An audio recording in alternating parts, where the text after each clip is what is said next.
Welcome to the Uplift, where we are uplifting our lives, uplifting each other, and uplifting our communities together. Thank you for joining myself, Sai Herrera, and Tessa Savala here, two women, two attorneys, doing it our way, and inviting you here each week to share in on the stories, advice, and life lessons we've picked up along our journeys that keep us uplifted, and that will hopefully do the very same thing for you. Now buckle in and let's get ready to be uplifted. Hello, everyone. As always, I am Tessa, and I am joined by the ray of sunshine, bucket of love, amazing person that she is, Sai. Aw, I like that one. Thank you. It's all true, too, everyone. If you ever have the opportunity to meet her, she is amazing. And yeah, if you get the pleasure, Tessa will change your life, is what I can say. So always a joy to be with you, friend. And speaking of people who I think has changed a lot of lives, if my niece is to believe, and I believe she is, big week for Taylor Swift. And there was an interview concerning her new album that's forthcoming. And there's a quote that I think is very uplift appropriate and something that, we've touched on before. So let's hear it. These are Taylor's words, not mine. You should think of your energy as if it's expensive, as if it's like a luxury item.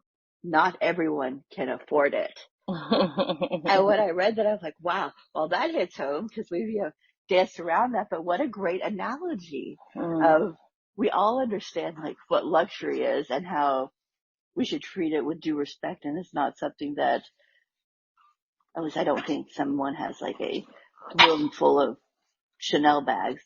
It's like a normal average. I'm not going to use the word average. I think that's the meaning. A human who has basic respect for themselves in the world. Yeah, and has just value, attributes value to things, right?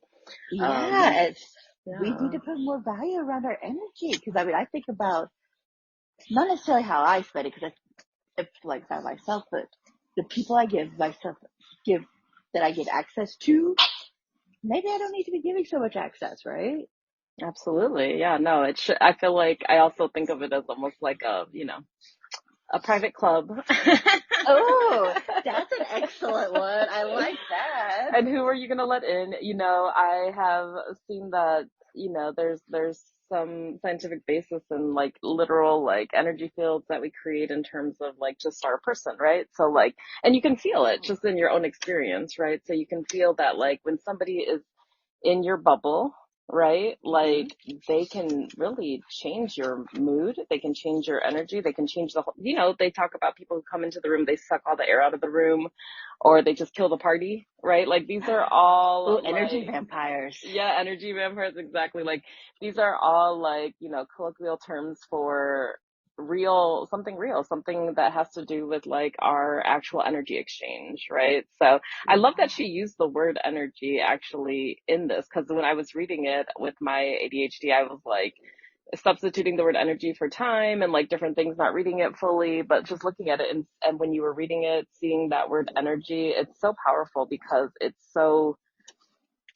it's just so true. It's something that you have to protect, right? I think we talked about that just recently about protecting your energy. And if you just give it away all the time, I mean, literally there's nothing left, right? And that's I think the thing about valuing it so much, right? Even beyond like a luxury item, it's like, what is your most prized possession? Or what can you relate this to? Like, let's say I don't know, your dog is your most prized possession, or your thing you most value in your life, or time with your family is the most valuable thing to you, or whatever it might be, right? Like, would you just give that up? Of course not. Of course not. Of course not, right? Like, it's ridiculous to think that. So why in the world would you give up something so valuable as your precious energy? Yeah, as you're talking, I realized that this probably changes day by day for me. And I imagine I'm not alone, right? Like some days you have extra energy and you're willing to, you might be willing to let people in that you wouldn't otherwise on another day. And that's okay. right? Like we are not robot machines yet that are running Not yet, some not AI yet. functions. Yeah. We're gonna resist the power. Yes. Yes. Please, everybody, do resist. Yes.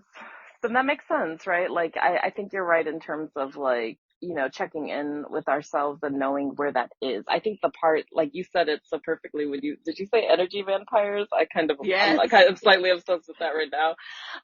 Because it's the truth. Like, and vampires are not people who ask for permission. They're lurking in Nope. the shadows. They are, not waiting for your consent. You know, No, they're not. they are coming and taking what they want. Mm-hmm. And I just think that, we have to be vigilant actually. And this is really just, this beautiful quote is one that brings our awareness to the fact that we have this precious thing, this energy. And frankly, I feel like energy is our life force. It's like Yes. literally the most precious thing. Just, Yeah. like even more than time, I would say. Because I used to just like flippantly say like, oh, this is a waste of life. But I would say it because I really felt like life is so precious.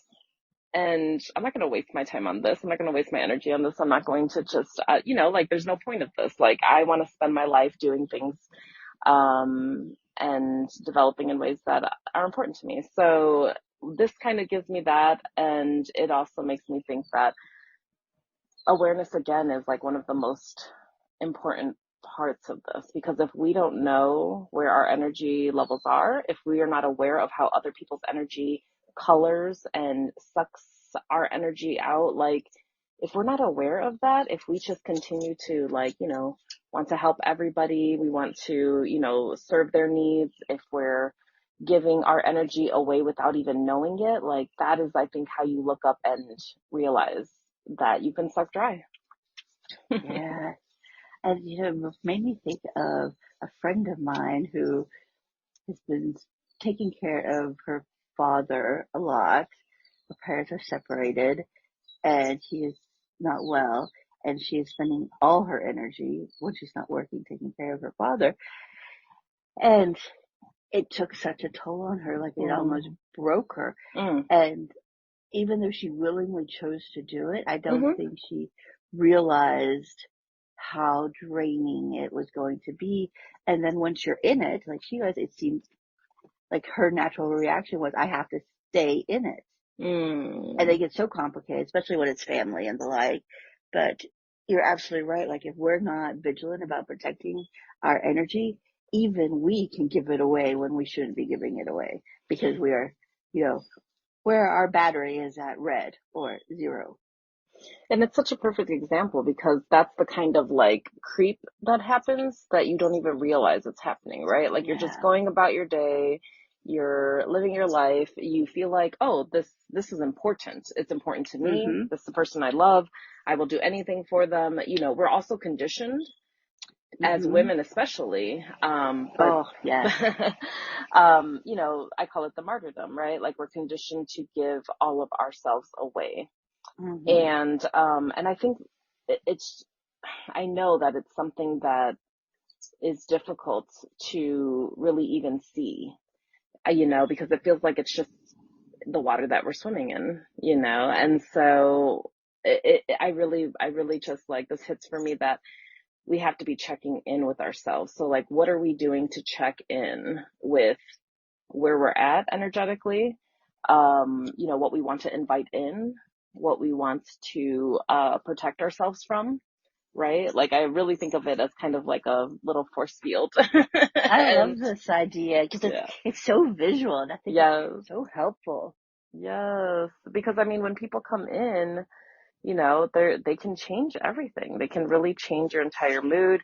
And so I wonder, Tessa, what do you do? Like you talked about, again, I'm going back to my favorite, the energy vampires, right? Is that what they're called? Yes. Okay, so how do you know that you're in the presence of one, and how do you deal with it? What I think it's what you said. You feel it, like, Mm. and sometimes it might not be your initial interaction with that person or the first 5 minutes, but within 10 minutes you're like, oh, yeah, this is not for me today. And I like to limit it to this is not for me today, because I love that, actually. Yeah. my optimism that maybe on another day when I'm in a different headspace, it would not be an energy vampire for me.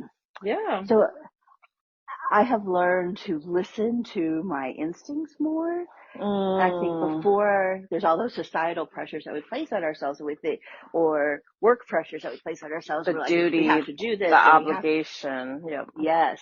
Mm-hmm. And, or it's family and we have to do this for family. And I'm like, but there has to be a two-way street, right? Like you have to understand that you are surrounding yourself with people who have mutual trust and respect for you.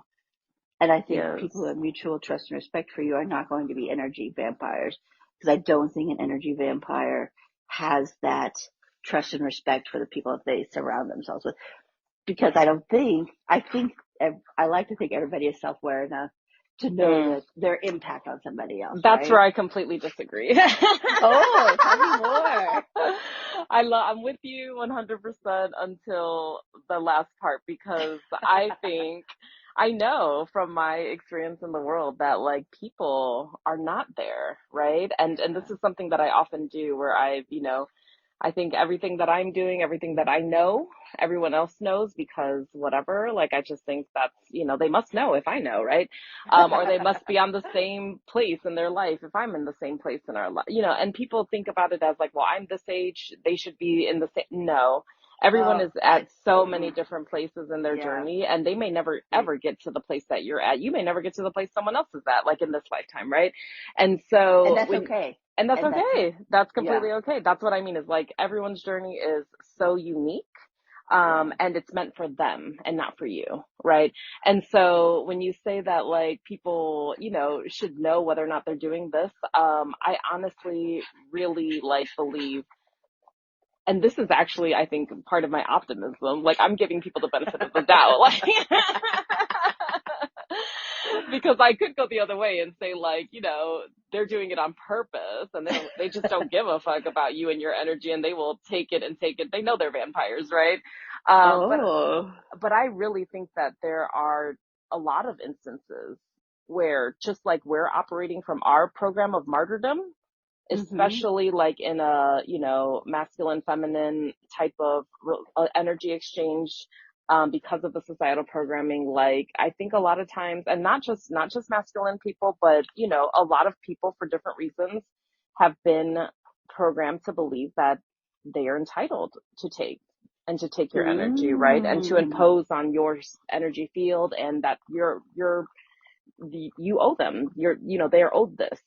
And frankly, I think the only way for us to operate in a world where people are at different levels of awareness, right, is for us to practice in a way that keeps us super attuned with our needs Yeah. as human Yeah. beings and as spiritual beings, and for us to find a way. And this is, I think, one of the hardest things, or the things that I have struggled with most, interpreting those feelings, because I feel it, right? Like you said, Mhm. like if you can tune into your intuition, if you can tune into the the things that your body is telling you, the cues that your body is trying to give you, if you can be in tune with that and be aware of that, that's not easy, right? Especially in today's world. But if you can get there, then something is wrong. Something's not right.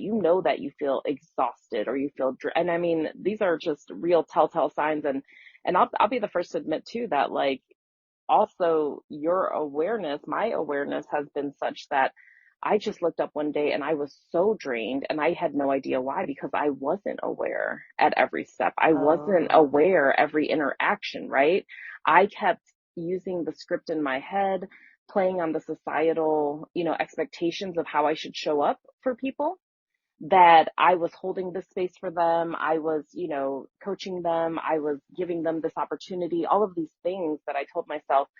And then I just realized, like, actually, I was just making excuses for them and Oh, yeah. letting them drain my energy, suck the energy right out of me. And I just came up one day and I was completely drained. And I mean, dangerously so, to where I'm like, oh, this is so important for me to be attuned to my needs and to literally, what my body is telling me, right? The energy levels I need to know sooner. I can't know when I'm already on 0%. Because what happens when your phone hits Yeah. 0%? It dies, right? Yeah. No, I So, completely agree. It has to be acknowledged as soon as yes. you recognize it. Yeah, but Here's a how do we question. recognize it sooner is what I'm thinking. But tell me. Ooh. Oh no, I want to address your question first. I I think it's practice, right? Like everything. I Mhm. think it's Mhm. habit and practice. And I was very fortunate. That might be a weird word for about what I'm about to say. Mhm. I was When I was a kid, I was probably like 12-ish. My brother was a competitive gymnast, so I had to Mm. attend a lot of like big banquet functions. And I Mm. got sat next to this adult who was the father of one of the other gymnasts. Mhm. And I was very glad that I speak foreign languages because I said to my mom, who was across the table, and there were these long, like beer hall kind of like tables. Mm. Weird example again for talking about a kid's gym. But anyhow, mind We've my all been there. vocabulary here. I said to my mom, I can't, in Swedish, I can't sit next to him. He is a horrible human being. And, Mm. and I hadn't even said like 2 words to him besides like Mm. hello. Mm. And my mom's like, no, no, no, just sit there. I'm like, no, I cannot. Like I had a physical reaction Mm. that I now recognize was like whole body anxiety that I could not sit there. Wow. My parents do not believe in my, what I'd like to call gift. This man ultimately killed his wife and was killed by the state. Stop. Yeah, this was like 10 years before he like committed murder. But like I knew that he was Wow. this horrific person. And I just like, Wow. I Well, could not have my that's person in that space. amazing. But I mean, it also shows the power of just literal attunement with your Yeah. intuition, right? Like if you are tuned into that channel, and I feel Hmm. like children are just like born that way, and we Yeah. and we like, you know, Take it away. metaphorically beat it out of them is what I was gonna say, Yeah. but we what is it? We basically socialize it out of them, right? Yeah. And we essentially, that's really what this programming has done. It has literally taught us to not trust our own intuition, not trust Isn't that ourselves. bizarre? Like what society and what culture would One that wants to be oppressive and silence people? controlling. Yeah. That's No. why I always say, like, I'm in Yeah. an abusive relationship with this culture because it wants you to give up all your intuition, give up your entire identity, become just like a cog that buys things and works. Like, I mean, there's no room for humanity, and we need to mind our humanity, right? And the beautiful thing that you've just demonstrated and illustrated for us with your example is like, it's already there. Yeah. It's already there. It's not something that you have to find, like, you don't have to learn it, or like, you inherently and innately have that in you. All of us do. Each of us do. It's just literally about getting back in touch with and in tune with that. And for me, it was learning to trust it, right? Like it was Mm. always really loud for me. Yes. And as a kid, like, uh, I trusted it more. And then I want to say I went to college and I started Mm. trusting it less because I started to understand how this culture wants you to assimilate. And I am not an assimilator in any shape, way, Good or for form. you. And then when I like escaped that kind of like college bubble, got much better in law school because then it's like instead of the need to fit in, it's a bunch of individual cogs, right? At least my experience of law school was. Hmm.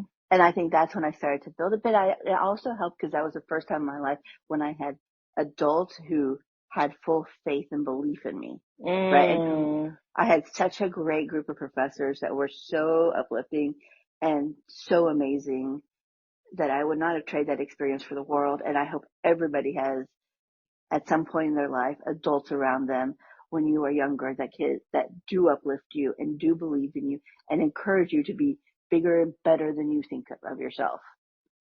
Yeah. And I that really mean, helped me. that's one of the reasons we made this podcast, right? We wanted Yeah. everyone to have that. And unfortunately, I don't think everyone does have that. And the other part is you might have to look inward to find that person. You might have to be Mm-hmm. that person. And you can Which, be open to those people when they're hmm around you too. Because I yeah. think a lot of people, and I know I would distrust the idea of an adult that you have no personal relationship with, Mm, who supports you because they see potential in you, mm. right? Mm. Well, and I wonder why too. Like, so I was just Society. exactly. The other day I was just saying how I'm actually at the core like a huge cynic, but like I choose optimism, right? Like I just like, I Mm-hmm. don't know how those two things square, but like that's, I think, the most descriptive version of me. So Yeah. I think the reason why I say that is because you have to be aware of like the realities of the world, obviously, right? Like you have to Mm-hmm. know what there is, but also a lot of it is to do with taking power and control over you as a human being. And why? Because we're so powerful. I really feel like, the reason why we have to be controlled is because we're too powerful and people Oh, I cannot love that handle it. image. They cannot Yeah. handle it. They cannot handle all of us embracing the divinity in us. Like that would be too scary That's so for powerful and so society, lovely. right? And Yeah. I really truly believe this. Like I know because I have seen the divinity in so many people like you Mm-hmm. and myself now, right? Like finding, Yeah. touching into that and just feeling it, it makes you understand, like truly embody wise, like understand in, through your body, through your spirit, like not just intellectually, that there's something greater there. So like just your example was so perfect because that is the kind of thing, that's the kind of power that we have available Mm-hmm. to us to tap into. But society has literally told us that we're something that we're not, that they want us to forget how much power we actually have inherently in us, right? And so I think our job is to tap back into that and to step Yeah. fully into that, right? And inspire others to do the same. And so when we were talking about like, how other people's levels of awareness, regardless of whether they are aware or not aware of how much energy they are taking from you, first of all, I think that there should always be consent, Yes. period. And like the consent discussion is often relegated to just sexual encounters, and I don't know why, because we are all sovereign individuals, right? And Mm-hmm. our body is our body, our mind is our mind, our spirit and our energy is ours, right? And I really believe that the consent discussion should happen in all of those places, right? So like when somebody comes up to you, Tessa, being the brilliant person that you are, the healer that you are, the, solver that you are, right? Of course people come to you and they want your energy and they want your brilliance and they want your healing. And how do you protect your energy? How do you treat your energy with value and even your brilliance and all of the gifts and offerings you have to provide people? How do you, how do you relegate that? How do you decide? How do you communicate? And how do you, basically establish healthy boundaries for yourself so that you can, continue to feed yourself and be who you need to be and have enough energy for your wellness. I think I usually check in with myself when someone requests time with me and ask myself, this is a very brash question I ask myself. So, is this person a taker? Because Mm, I hmm don't want to have somebody, I guess a taker is essentially an energy vampire, is it now that I'm Yes. putting these dots together? We Are got to they an make an energy? we have to make an energy vampire image. I'm gonna get to Yes. that. Oh, well, we should have plenty of memes from In That's the true. Shadows, that television show, because there was an energy vampire on that show, living among the Oh, I vampires. don't know anything about this. I have to get into this Oh, it's immediately. so funny. It's so funny. It's so clever. It's such a great commentary on Love it. society. So, are they an energy vampire? If and I know if I know that for sure, it's probably a, well, let's just talk about it on the phone. If it's I'm not sure, a short amount of time will be allocated to, like, say, maybe coffee as opposed to lunch kind of thing. Mm. And So limiting the, yes, I love that. I also because, tell people how much time I have for them. Like yes, I have 5 minutes for you. That's yeah. what I can do for you right now. And I think that's appropriate because, it shows that you are willing Mhm. to put yourself in that position, but also you have respect your time enough that it Mhm. has to be like, and then you can make a decision later if, or if not, you want to give more time to that person. But I also realize that I also have to ask myself for consent, right? Like, Mm. do I want to do X project during that day? Or am I Yep. just doing it because I believe that's what should be done because society has told me it should be done? The should word. Yeah. And it's so important that we check in for consent, not only when others ask of our time, but when we put Mhm. ourselves in a situation, whether it's individually by ourselves in an isolated situation or with others, when we make that choice, are we choosing it because we actually believe that's what we want to be doing? Or I don't even say believe, feel like, let's start Mhm. listening to our instincts and listen to what our bodies say. Yes. How do we feel about it? How do we feel about it? Is it something that is going to bring us joy, fulfillment? Oh, yes. Anything that we are actually seeking, right? Like if you're Yes. seeking, I was gonna say like revenge, then you can go get it. But I, I don't know why. Maybe not that. But whatever you're seeking in that moment, like it should be aligned with what you Mm-hmm. actually need and want and require, um, to make yourself feel and to be more whole and and to be more well, right? And I think that's the most interesting part of this. Like we all know people who are just like think about the different like archetypes in like movies and things like that. Like there's the person who's like the moocher, who Yeah. is always coming around, wants to, I don't know, live on your couch, eat all your food, take all your money. Like that person, you can see that person coming from a mile away. Right. Like Right. that is, it's almost like Mm-hmm. too, it's obvious. And you're just like, once in a while, you'll throw them a something or another, but like, you don't let that person take over your life. Right. Because you're like, obviously, like, this is going to be bad. Right. Like, it's That's like just, inviting the vampire into your house. yes, and Yes, that's please, the only please way come that in. actually the wonderful thing about this analogy, vampires are only able to come into your house if you invite them, right? Right. And so That so so this there's the is consent. yes.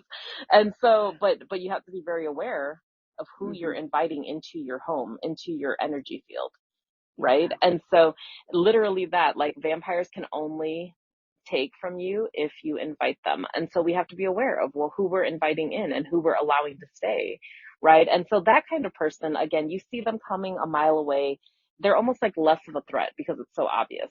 The ones that are hard for people, or for me I should say, are the ones who appear to be not vampires. They appear to be kind people who need help, but Yeah. not so much help that I know immediately that they're just users, basically, right? Right. And that's a tricky part. And then what you just brought up is even trickier, which is how are we fooling ourselves into to depleting our own life force, right? Like how Mm-hmm. are we doing that, and how can we be more aware of that? And for me, what I've realized is like the mind body connection is such a huge revelation for me because I used to think that I could think my way out of anything and I could use Yeah.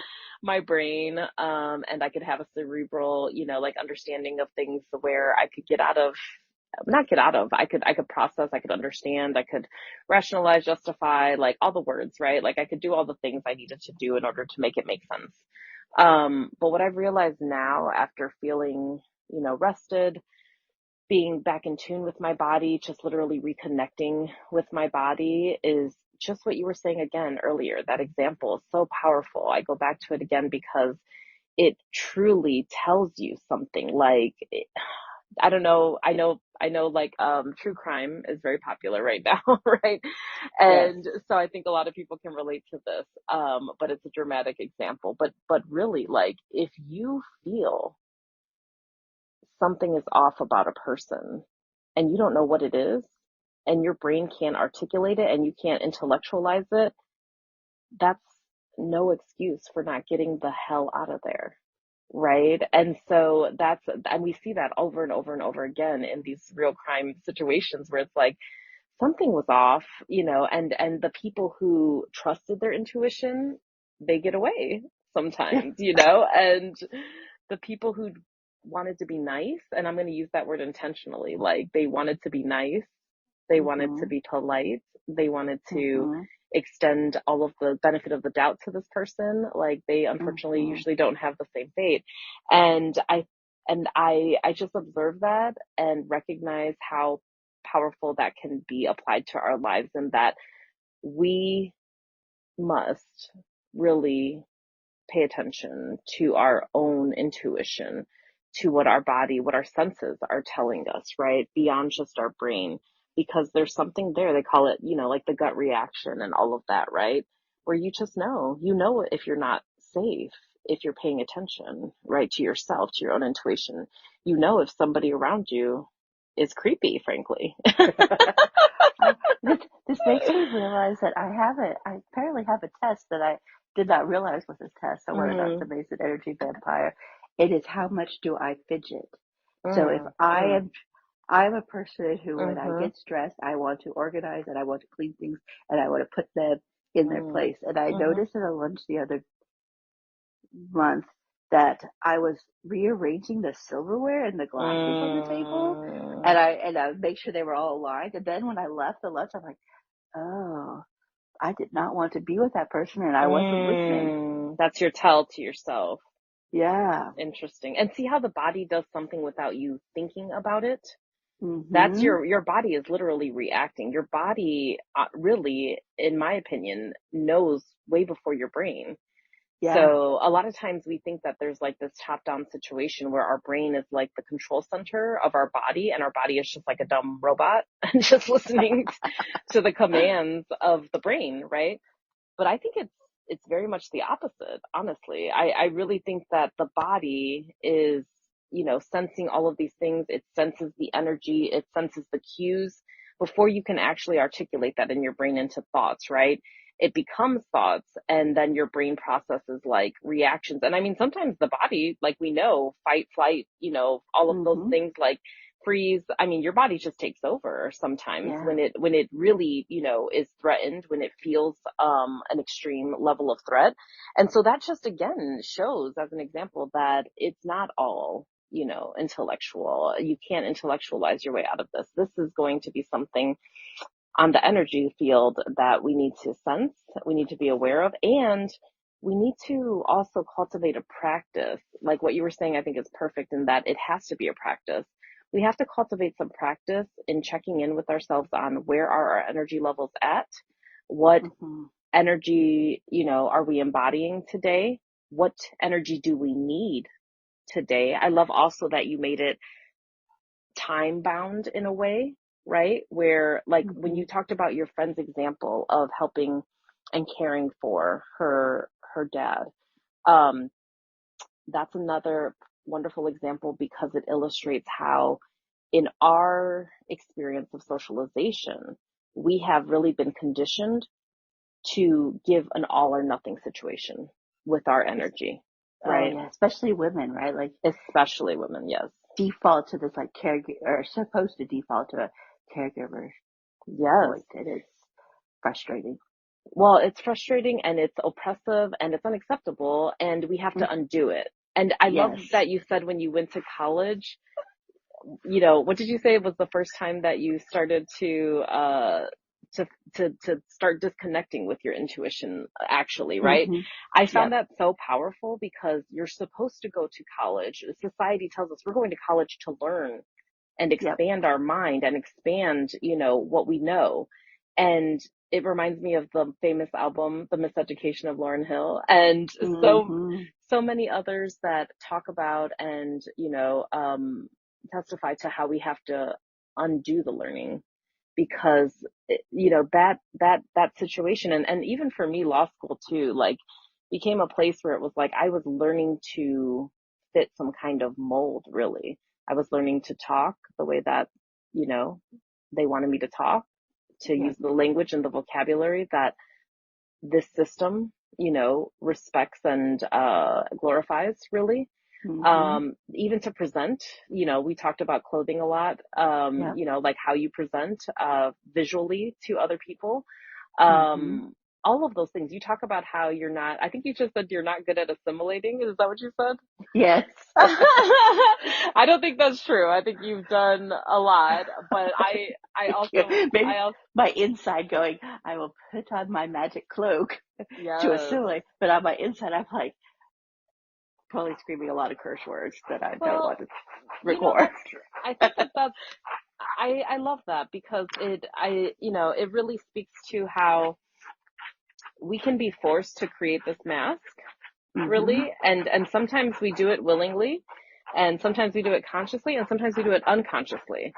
And Yeah. from what you just said, what I take from that is that what you're doing, what you're presenting, like you're putting Mm-hmm. on a mask or whatever version of a mask you want to when you want to, but you're not Mm-hmm. losing your authentic sense of self. And that's so important. That's such a big piece that often gets stolen from us, basically, because we want so much to be accepted, right? That we lose Yeah. ourselves and we mistake our mask for our actual true self. When I started working out of law school, I categorized myself as work Tessa and Tessa, right? And Yes, like when I yes. was not in work mode, all the facade just slipped off and I just Mm, became me. And I also very intentionally did not socialize hmm. with coworkers Smart. because I wanted to, I don't know, Delineate maybe it those was two worlds. You had like, delineate the yeah. world, but also protect myself, right? No, Because yeah. I think I had so many, like, as we all do, bad experiences growing up that you don't want to give somebody, I didn't want to give somebody that power to Correct. know what is magical and special about me. Mm, And so I kept it from them. mm-hmm. And it Yeah. worked. I don't know if that's like the best or most healthy way of doing it, but it worked for me at the time. Well, when I hear you talk about that, first of all, I can relate to that so deeply. I used to like just literally like try to exemplify how I had two identities. I would be like, this is, I would like give Hmm. them different, not names entirely, but like, when social media came out, I'd be like, this is this account, this is that account. Like, there were just Yeah. different ways that I was always trying to like be like, I would even say like, I have two lives or something like Yeah. that, where it's like, this is the life I live over here, this is this other life. Um, and what I take from what you just said is that there are times that it makes sense to protect your energy Hmm.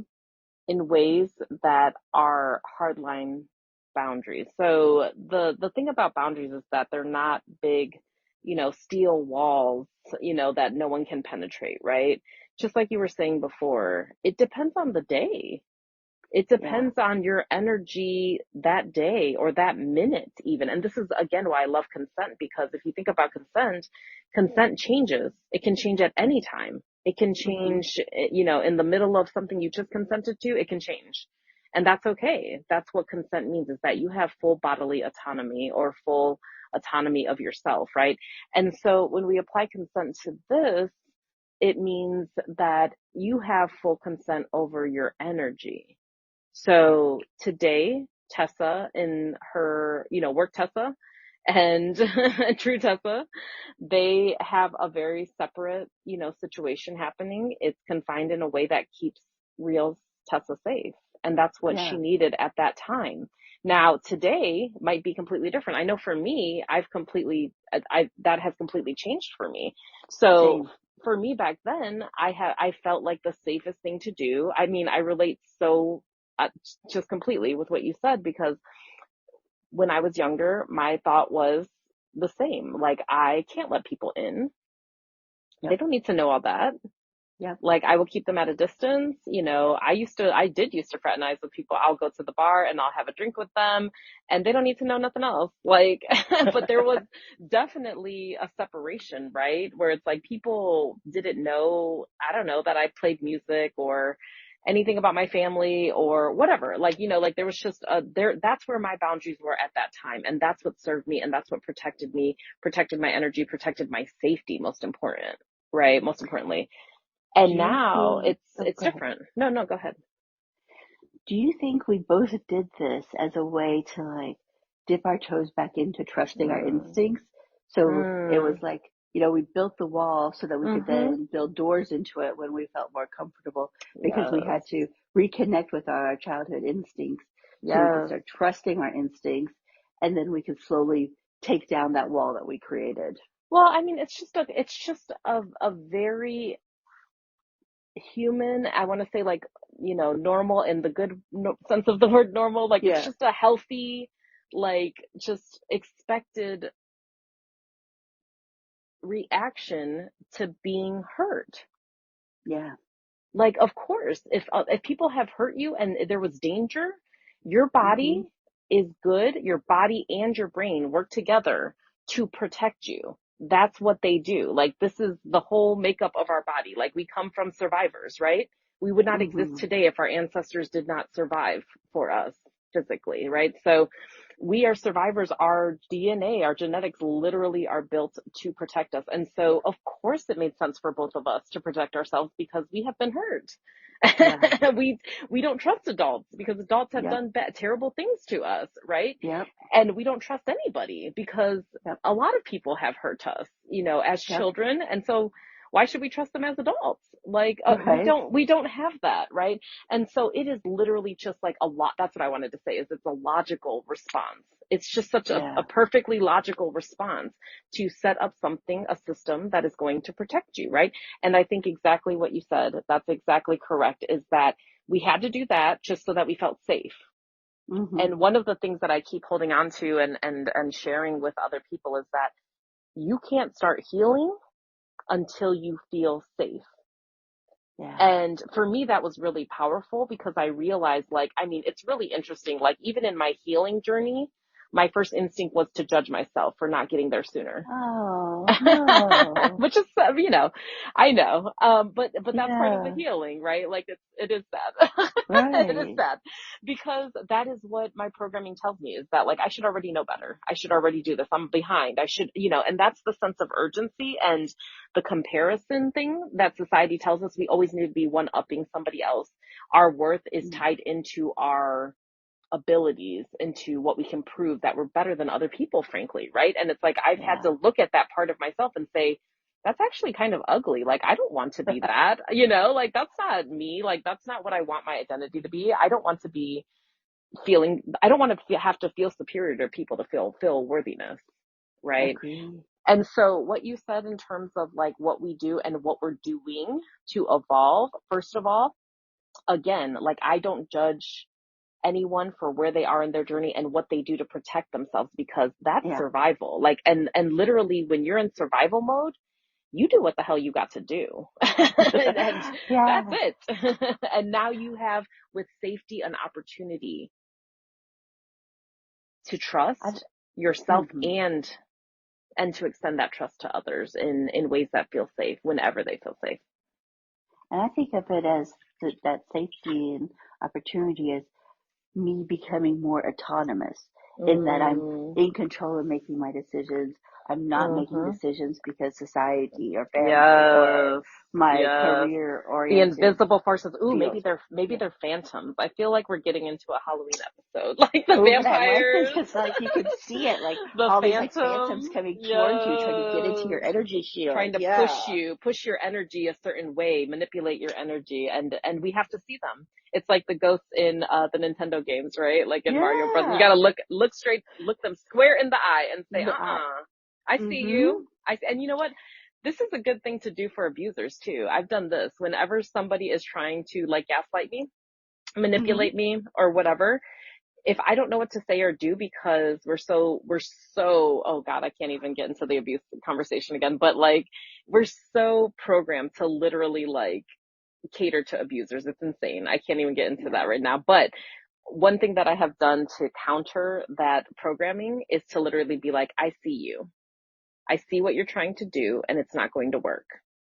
And That Oh, has just do you helped. say that?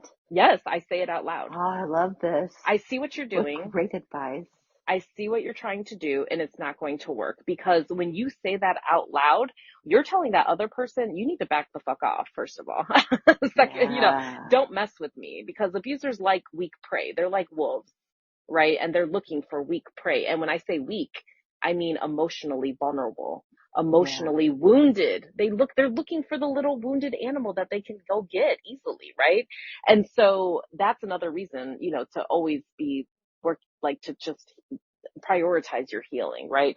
But also, when you tell somebody that, like, straight up, they are like, oh shit, I better not mess with this person. You know what I mean? Like, this person's ready to defend themselves. This person is not as weak as I thought that they were. And you're telling yourself, no, we're not going to deal with this. And, another piece of advice or skill that I like to share with people is literally, like, you could just walk away. Like, so many times we feel like we have to stand there and, like, take it from somebody. And, Mm-hmm. like, this is so apt for this energy conversation, because if there's an energy vampire sitting in front of you, taking all of your energy, time, and literally your day, like your life force, like, just sucking it out of you, sometimes people just literally don't know what to do. Like, they might feel some kind of way because their instinct is telling them something. Some people freeze up. Some people start over talking, like, they just keep talking because they don't know what else to do. They try to comfort this person. They try to solve the problem so that they can get away. Like, they're trying to find an out and they can't. And Mm-hmm. I just like to remind people, especially in a physical setting, and I mean, it's even easier in a digital setting, honestly, but I'm like, you can literally just uh, stand up, walk away. Like, you don't have to say shit to them. You don't have to say no.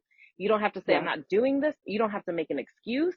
You don't have to do any, Yeah. you can literally just take your ass out of the situation. And if they are on your phone, ugh, the block feature, mwah, chef's kiss to Yeah. whoever made the block feature. Because we do not need to let these people into our energy field, period. We have no I so obligation. agree. Yeah. There is power in silence, and I know that people don't Mm. understand that Mm. often because we're a Yes. nation that likes to be loud, but Yes. shutting down and not allowing that in is so powerful.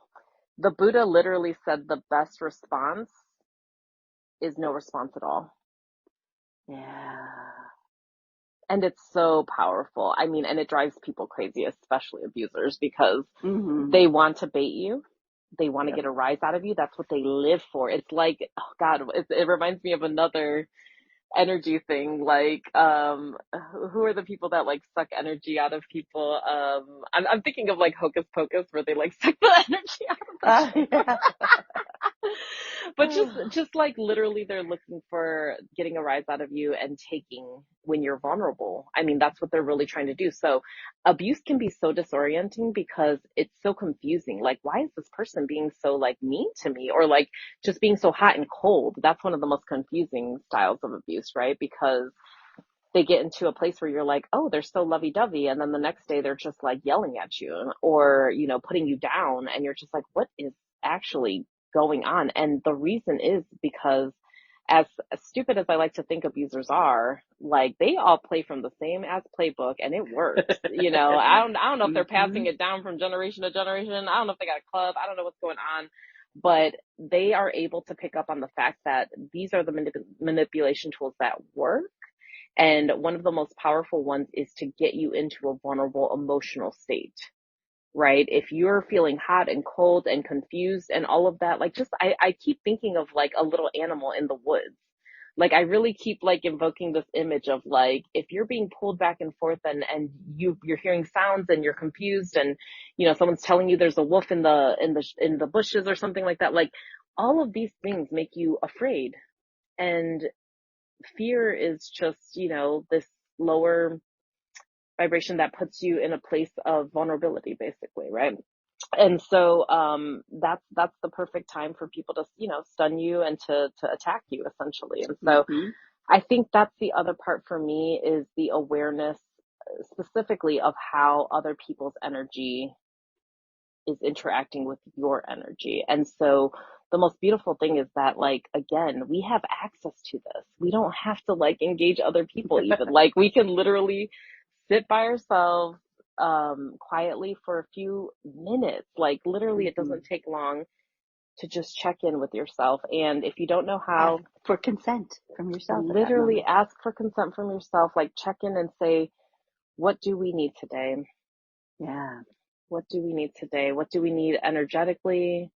What do we need emotionally? You know, like think about times that you wake up and you're just sad or you're going Yeah. through a hard time.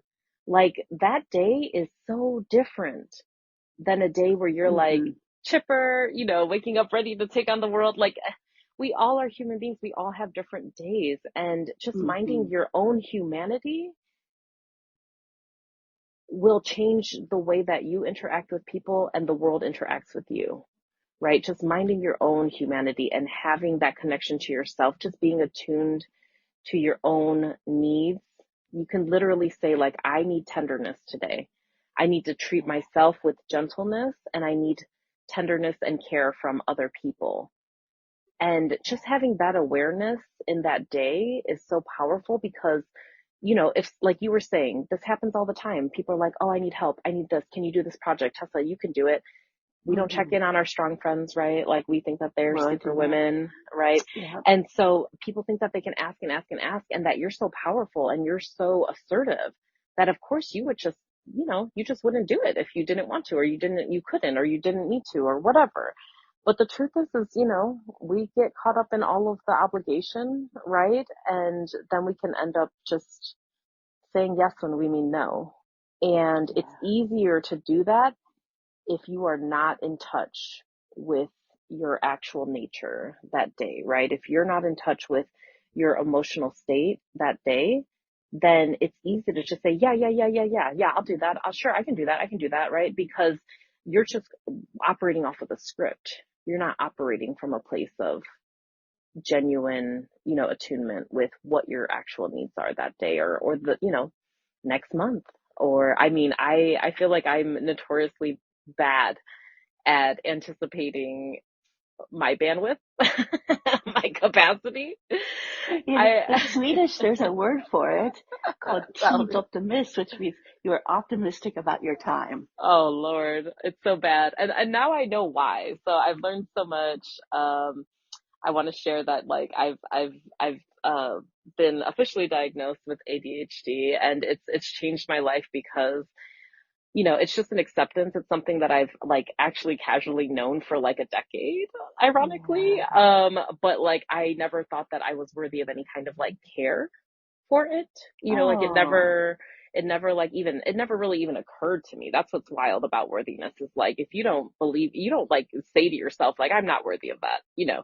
It just right. doesn't occur to you. It's not for you. You think it's not for Yeah. me, right? So I've realized that when you are a person who grew up and you're highly sensitive, which I am a highly sensitive person, always have been since birth for sure. And if you grew up really in any kind of stressful situation, if your parents were stressed out or your caretakers were stressed or the environment was stressful, you're more likely to have ADHD. And it makes sense because that's when your sense of time actually develops, right? Like when you're very young, this is when Oh, your sense of time develops. And so if you were living in a stressful household or environment and, you know, time wasn't something that could, it was literally a development situation. You weren't able to develop a sense of time because children don't know anything about time, right? Like right. you tell, you tell them like it's 5 minutes till this, they'll be like, what? Like it's an It's like, eternity, right? that's Like like 6 days. yeah, they have no sense of time at all. And that's the thing is like if you're in a stressful environment, you're not developing actually like you should be. And so people with ADHD often have this shared experience because they're very sensitive to what's going on in the environment, especially, you know, with their caretakers, their parents, and it's really a survival instinct, right? Like I need to make sure that they're okay so that I'm okay, right? And so if you're attuned to that and you're highly sensitive in that way, you're less likely to develop a good sense of time. And so that's interesting to me in that like I am aware of that now and it explains a lot. And it also, like what you just said, like the fact that there's a word for that in Swedish. I love it. I'm obsessed with that because I'm like, there's a word for everything. Like they have actually made words for the human experience that we just don't have, like I love it. Yeah. And it says something to their, their entire emotional, like, intelligence, right? It's like they've actually like experienced this and thought about it and developed words and conversations around it. And so when it comes to time sensitivity, like that's the thing is like I'm admitting like I'm so bad at really determining my capacity and bandwidth. And one of the tricks that I have, because I have to use systems to overcome all of these Mm-hmm. developmental shortcomings, right? So one of the tricks that I use, one of my systems that I use is anytime somebody asks me, can you do this? I turn it into two questions. And this has really helped me because my first instinct is I'm a pleaser because I want affirmation. I want to believe that I'm worthy. I'm trying to prove my worthiness, whatever, right? So if someone says, can you do this? I'm like, oh yeah, I can definitely do that. And when I say I can do something, I mean I am capable of doing it, Yep. right? But Yep. when I say to someone who's asking me to do something, I can do it in the English language, that also means I will do it. I'm Yep. going to do it, right? So anytime somebody asks me if I can do something now, I break it into two questions. And the first is, am I capable of doing this? Do I have the ability and the skill set and expertise to do this thing? And I answer to myself usually yes.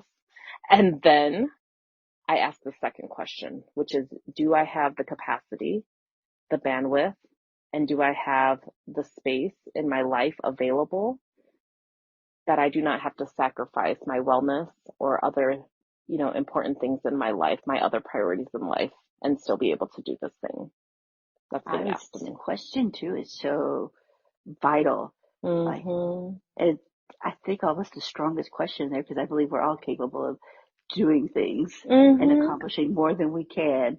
Mhm. But that second question of, do I have the bandwidth? Do I have the time? Do I have the emotional state to handle Mm. this, or the Mm. intellectual state to handle this at the I love moment? the emotional state too. I'm adding that one in. Right? And I think just like you are so brave and vulnerable and lovely to share your ADHD diagnosis, I think we all have to be vulnerable and open to sharing our emotional experiences, because that's the only way we'll be able to, like, I think, tap into our instincts, tap into what our body is saying, Mm. and really, I think, fully experience our environments. Yes. And even with ourselves, like you keep taking Yes. it back to like this conversation with yourself. And I think it's so powerful because, if you can't be honest with yourself, how in the hell, I'm stealing from RuPaul, are you going to be honest with everyone else, right? Like, how are you going to be Yes. honest with anybody else? Like, I mean, that's just speaking to me so deeply right now, where it's like that candidness is the thing. I think that that is really the source of this. So when we talk about, really being aware of our energy and how we value our energy, we can't ever articulate. I'm telling you, like, this is the part that's the hardest struggle for me is like taking my intuition, taking all those feelings, because I'm a highly sensitive person. I have all kinds of feelings all the time and I have lots of intuition, and I can like literally feel what other people are feeling. Like the empathy is Yep. so strong, you know what I mean? So like that's not an issue for me at all. Like that's there. Yeah. I wish I could get rid of some of it sometimes, but it's there, right? My trouble is like articulating all of that into the English language for other people to understand my internal Yeah. state. And that's where I think I get tricked and I get taken advantage of all the time because I literally didn't know how to say no. I just didn't. Like, Mm. I mean, you're just conditioned to not learn. And I was listening to this wonderful book for like the fifth time called Pleasure Activism. And in it, they were talking about consent, sexual consent. And they were saying, so many of us were violated. Our bodies were sexually violated before we even learned about the concept of consent. Mm-hmm. And I thought that was so powerful because there's a parallel there with this. Like, even if we're talking about, something completely platonic, just an energy exchange between, you and your local vampires, um, you, you must like invoke consent And the only way to it's like, if you can relate to this, in a sexual space, it's like, if you don't know what you want and like sexually, how can you articulate that to your sexual partner or partners? Yeah. And it's Yeah. the same thing here. It's like, if you don't know what brings you joy, how can you ask for it? How can you seek it? If you Yeah. don't know what brings you comfort and makes you feel loved, do you know your love language? Right? Like, what makes you feel Yeah. truly loved? If you don't know, how the hell are you going to tell your partner, partners, lovers, whoever, co-workers, all of the people that you interact with in your world? So I think, my takeaway is like, that is the challenge, is just like this radical, like, getting to know myself, and like just doubling down on that commitment. Like, I feel so energized and excited about getting to know me even more than I do. So thank you for the Yeah. inspiration today. I hope that everybody also feels more empowered the Hmm. more they learn about themselves and the more that Yes. they are vulnerable with themselves. And it doesn't Yes. require you sharing those Mm-mm. vulnerabilities with anyone else. Mm-mm. If that helps you, go for it. If it doesn't help you, if you're concerned about it, do it with yourself. Talk aloud. Talk to your dog. Talk to your cat. Yes. Talk to your pet ferret. Talking out loud to yourself is a sign of high intelligence. So, deep thinker. Oh, nice. I do it so much that I talk to There you myself in go. Swedish in public so that, Love it. and at home so that Love nobody knows what I'm it. saying. Apparently Einstein was notorious for like just mumbling to himself all day. Like, Oh, I I love mean, it. he was working that shit out, and now, we know what he was thinking about. Yeah. So yes, I'm with you 100%, Tessa. I feel so, I really feel uplifted today in just that, um it's so simple and so, like, complex at the same time. It's not so much complex as it is like, there's so much deep work to do, right? It's There like is. a well, like a deep, deep well, that you think that you know yourself, but can you go deeper? What And else? I think it also ties to my love of rebellion. I encourage everybody to Yes. rebel by being kind and rebel by being themselves. But, you know, in this time, rebel by like figuring out who you are, what you want, and trusting your gut without all those expectations that everybody tries to put on you all the time since you were born. And if you love other people, like, we're so socialized to love. And I mean, frankly, the word love is completely loaded, right?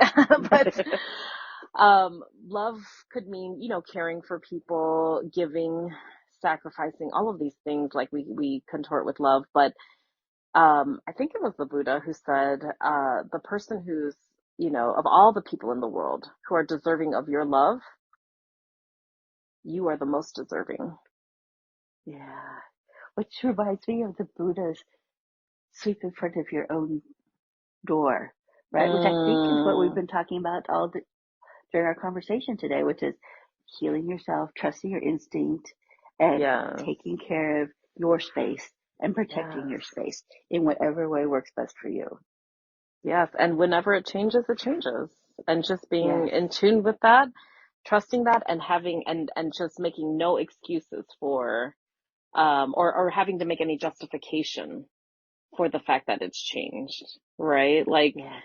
when I think about all the ways that people feel obligated, they're like, well, I've always done this, so I have to do it. Or, this Oh, person is the worst. counting on me, so I have to do Oh, the it. worst. Yeah. Or, that's my mom, so I have to Yeah. do it. I mean, I've literally said that, like, I don't know how many times, because I'm like, this is my family. Like, it's just, the obligation is completely different. Um, the societal obligation. But what about the Yeah. obligation to yourself? Yeah. And I feel like we should be posing that question to ourselves like several Hmm. times a day. Yes, yes. One of the practices, if it speaks to anyone, that they do in monasteries and in Buddhism, is, and there are apps that you can download to do this, but, like, there's just literal, like, random bells of mindfulness throughout the day. Hmm. And so the bell rings, and then you just reminded, like, oh, let me reconnect with my mind and Yeah. my body and my spirit, right? And it's just like Yeah. the simplest little reminder, and anyone can do it. And yeah, that might help if you're one of those people who gets caught into the little, like, hamster wheel, and you're just go, go, go, go, go, and you don't have the time to reflect. You don't have time to meditate, right? Like that's a whole thing. You need a yoga mat. You need all the, no, you don't need any of that stuff. No, no, you don't. You don't. I mean, we've talked about it before, but like mindfulness can be like literally you're in the middle of washing dishes and you just feel the sensation. You actually Yeah. focus on the sensation of the water washing over your hands, or what you smell the wonderful scent of your coffee in front of you. Oh, scents have been a huge thing for me lately. We just went to Europe, and um we've never been like scent people for whatever reason. Mm-hmm. Like I think we have lots of allergies usually. Oh, And yeah. we're like not trying to get into all of that. But in Europe it was different and everything smelled so good. It was just such a embodied experience, really, right? And sometimes just like literally smelling, a scent that brings you joy, like a candle, essential oils, or a cologne, a perfume, of whatever. Like even that can just like bring you into the moment. So whatever brings you to the present moment, that's another wonderful way of just getting more in tune with yourself. Uh, I feel more in tune with myself just with our conversation or just being in your presence. And, as I said Same. at the beginning, I hope everyone has a Sai in their life so that they can find someone to encourage you and join you on this journey of just like enjoying yourself and enjoying the people that you choose to have around you. Because I don't know what else life is for besides just pleasure, and find that pleasure, however, whatever type of pleasure it is. Love it. Yes, I always say our body was made for pleasure, so I don't know. I didn't design it. Like just Yeah. And that's everything from smelling the, baked goods at the yes, local the bakery on the streets. touch, the sight. Actually, Yeah. that's a really good exercise that I learned from an incredible facilitator here locally. Is like literally, if you don't know anything else to do, if you don't know what the hell meditation is, if you don't know what mindfulness is, just literally go down your senses. This is like kindergarten level. Like, what are the five senses, right? What do you see? Mm-hmm. What do you Mm-hmm. smell? What do you feel? What do you Mm-hmm. taste? What do you hear? It's Just so literally go calming through each and one. it's Yeah. so centering. Yeah, just ground yourself in this moment, and that's just the beginning. Like that's really the beginning. And I do it all the time, honestly. Like that's my little hack for like whenever I'm just in my head and I notice it, I'm like, "Oh God, like I just took a whole shower and I don't even remember any of it cuz I was in my head the whole time." I literally just will like reach out. Like right now I'm touching the chair that I'm sitting on. I can see that it's like a blush pink, and it's soft, and I'm just feeling it. And it just brings you right back to this moment so that you can Yeah. actually live, because this moment is the only one that we have. And I'm so grateful that I got to spend these past few moments with you, Tessa. It's always I a am blessing too. and a pleasure. It is. Oh, I hope everyone else feels the love that I'm feeling right now. Same. And just reminding you that, we do this podcast for us selfishly, to be honest, and Yes. and for you and for anyone who does not have a Tessa or someone in their life that, they can be fully themselves with and find optimism and encouragement and uplifting, just breath of fresh air. Like, this is why we do this. We brought this podcast to you so that you can have that person or persons in your life. And if you know somebody else who could use that, please share. Please share this podcast with them. We want to spread this energy as far and wide as we can.